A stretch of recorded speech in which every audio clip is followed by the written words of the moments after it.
So I guess the theme going on right now this month is in self-care. And when I thought about it, the first thing I thought of was what many of us have heard dozens of times.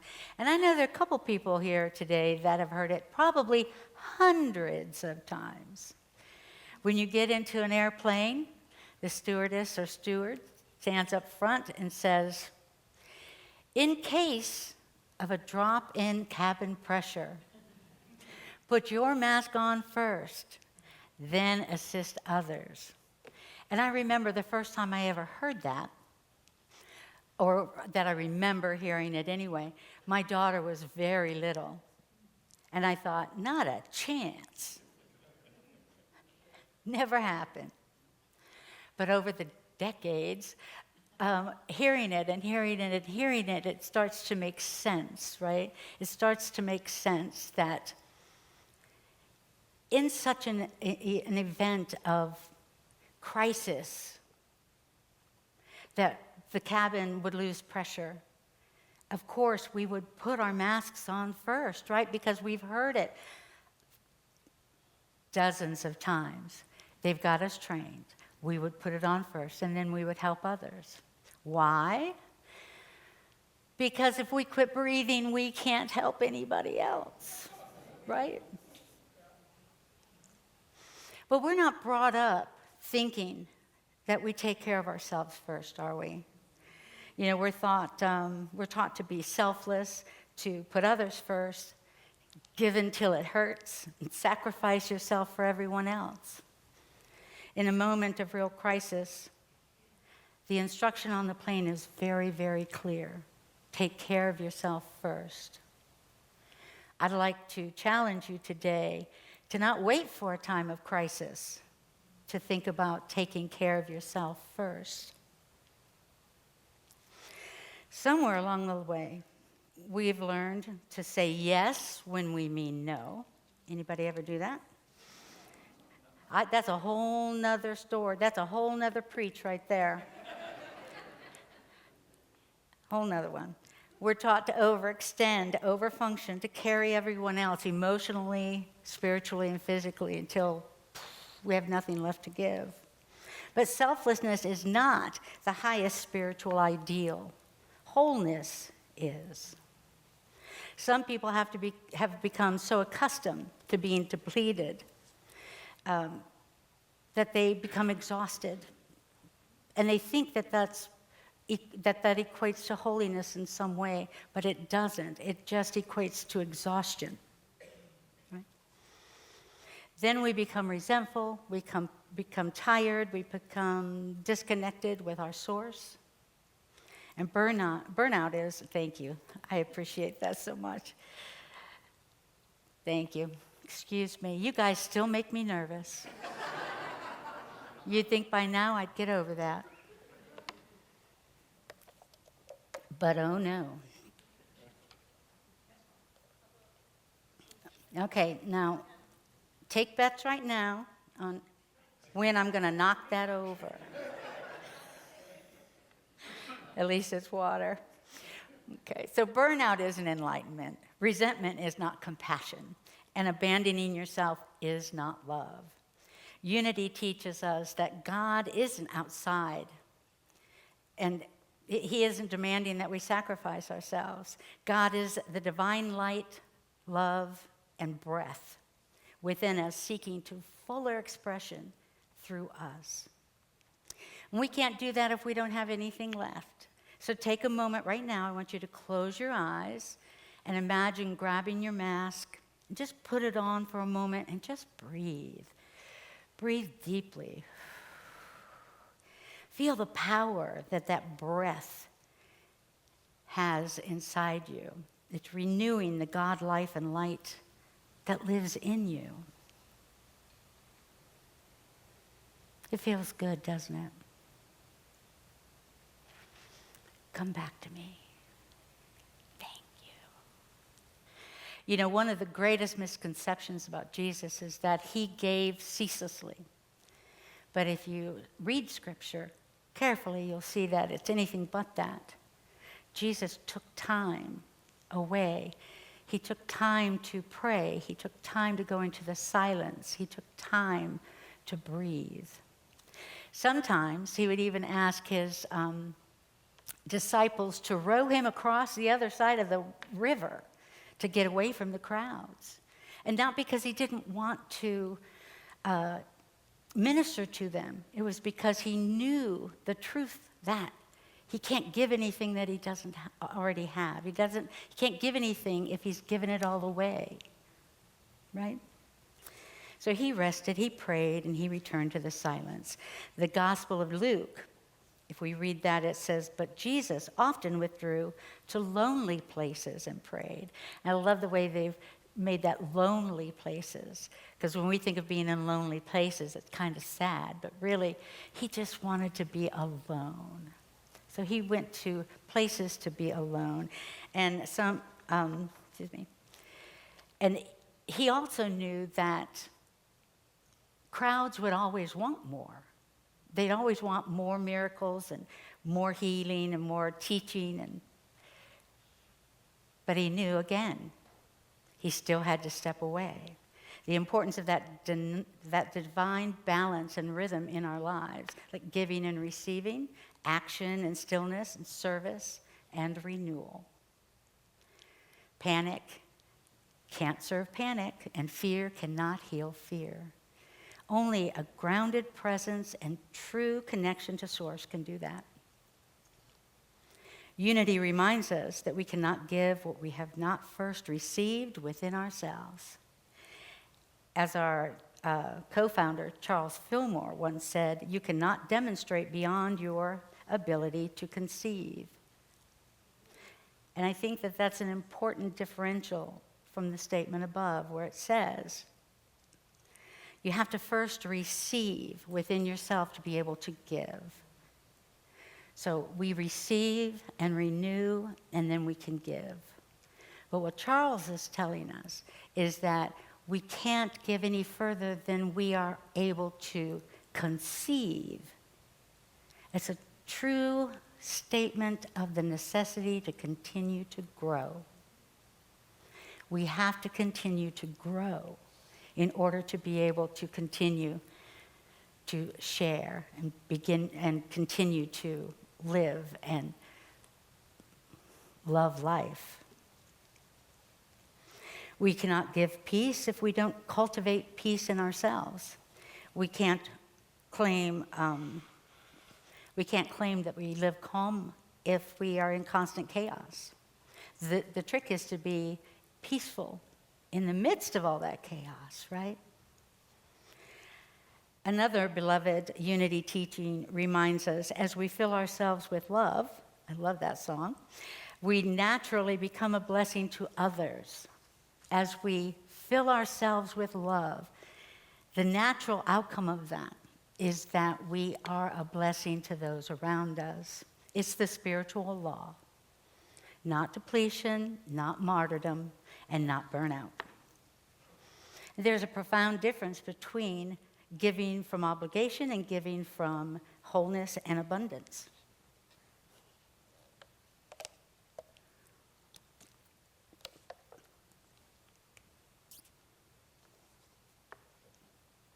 Obligations say, I have to.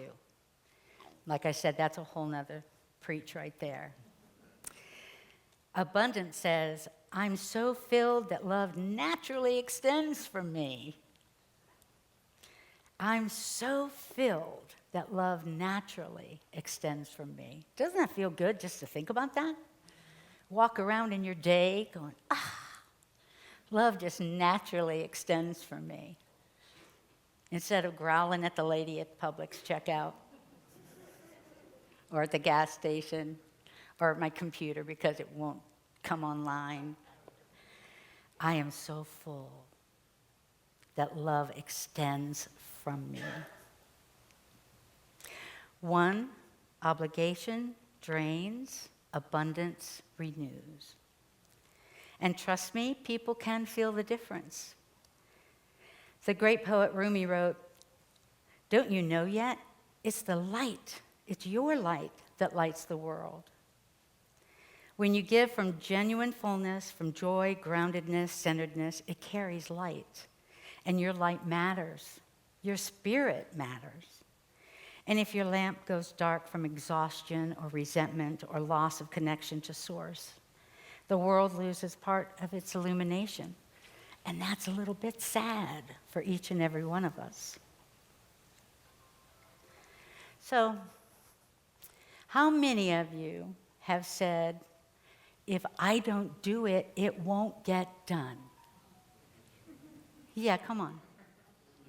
If I don't do it, it's not going to get done. And it's easy to fall into that belief, especially if you care for someone who isn't always able to care for themselves. It's really easy to get into that. I've done that myself many, many times and still have to bring myself back from that. Especially for those who are caretakers of those who can't take care of themselves. But the truth of the matter is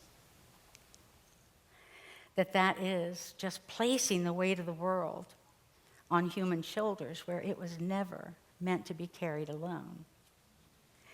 You're not called to extinguish your light to care for others. You're called to bring your light, your compassion, your steadiness, your authenticity. And sometimes the most spiritual thing you can say is, everybody take a big breath. The most spiritual thing you can say is no. Or not today. I need rest. Never. No, not today. Practice that with me. Not today. I need rest. I need silence. I need prayer. I need play. And I need to breathe. Putting on your oxygen mask spiritually may look like resting without guilt, praying before reacting, sitting in silence before trying to fix everything, taking a walk, setting a boundary, turning off the noise, or saying yes to your own healing. It means asking, am I giving from obligation or from a place of abundance? The oxygen mask is really a metaphor about breath. The idea of breath as divine life appears hundreds of times throughout the Bible.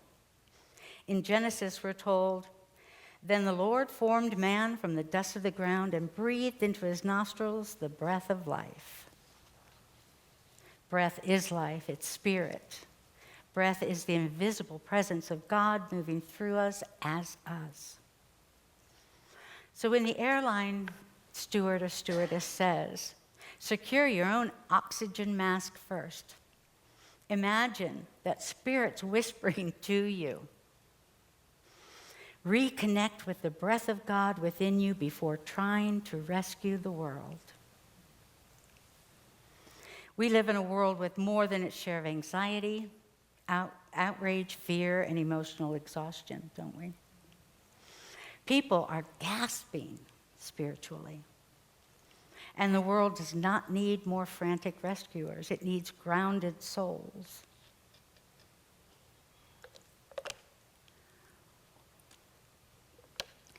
Seriously, I want you to know, I spoke Sunday without taking one drink of water.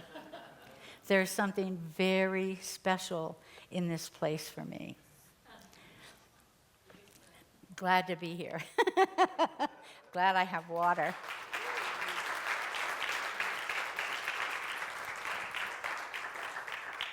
The bets are still on.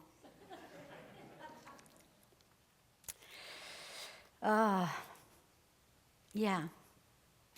We need people who know how to breathe deeply. People who know how to return to peace, and people who remember that the presence within them is in others as well. That kind of presence changes rooms without saying a word, just by walking in. And I know that you know what that feels like. The world needs people with true spiritual strength. So let's define that. It isn't how much suffering you can tolerate. It isn't how much you sacrifice.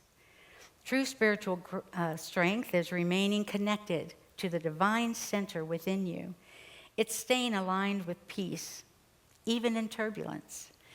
It's remembering that God is the source of all things. God is the source of all things, unlimited and always present. I'd like to close by reminding you one more time. You were meant to become fully alive, fully awake, fully grounded, fully connected to breath of God that's within you. So today, let's release the old belief that holiness requires some kind of depletion, and let us embrace a truer, deeper truth. When you tend your own soul, you become a greater blessing to the world. Take a breath and listen to that while I say it. When you tend your own soul, you become a greater blessing to the world. So secure your own mask, but not because others don't matter, or not because you matter more than others, but because the light within you is needed. It cannot shine if it's not tended to, and without it, the world loses part of its illumination, making the world around you just a little less bright. Amen. All right, let's go into a time of meditation.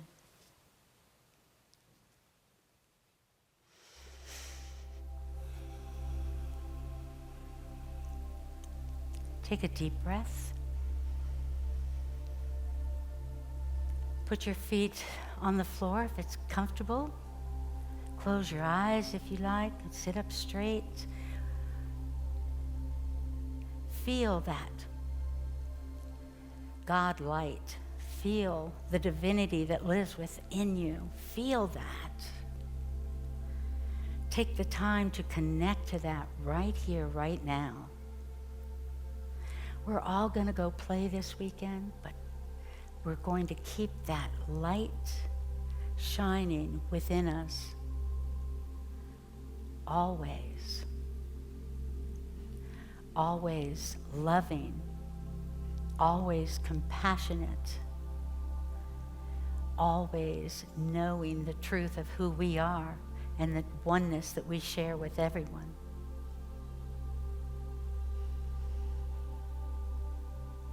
And we remain confident in that understanding because we take the time to rest, to pray, to play, and to just be in the silence. Let's take that feeling into the silence.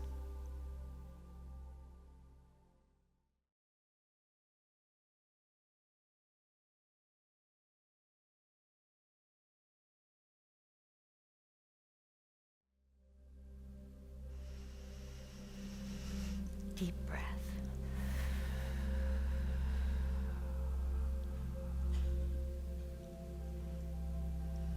We say thank you, God, for all of the love, abundance,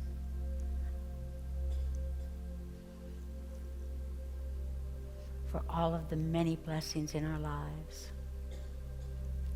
May we keep our flame bright and strong, and may we share it with as many others as we can possibly share it with. Keeping it bright, showing others how to keep it bright. Amen.